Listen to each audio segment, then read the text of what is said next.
သူ့ရဲ့အတိမိတ်ဆွေမလို့အားလုံးကိုဝင်မရှုပ်ဖို့ပြောလိုက်ပါတယ်အဖိုးဖြစ်တဲ့ gap တစ်ယောက်လုံးစစ်ပွဲကြီးမှာရှိနေရတာနဲ့ဘာကြောင့်မြည်ဖြစ်တဲ့ ace ကိုအသေးခံလိုက်ရရတယ်လို့တနန်းကမျက်ရည်စားရင်းနဲ့မေးမြန်းနေခဲ့ပါတယ်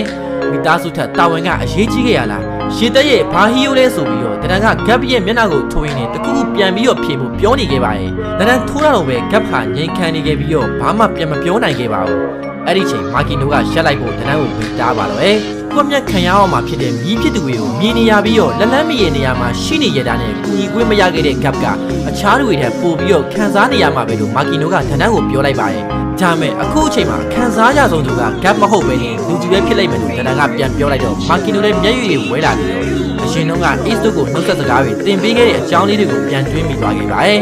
လူပီကသူ့ရဲ့အကိုကိုဘယ်လောက်ထိချစ်လဲဆိုတာကိုနားလေရလာလို့တနန်းကထပ်ပြောလိုက်တော့မာကီနိုလည်းအယမ်းဝမ်းနေလာပြီးတော့အထဲကိုပြေးဝင်သွားခဲ့ရပါတယ်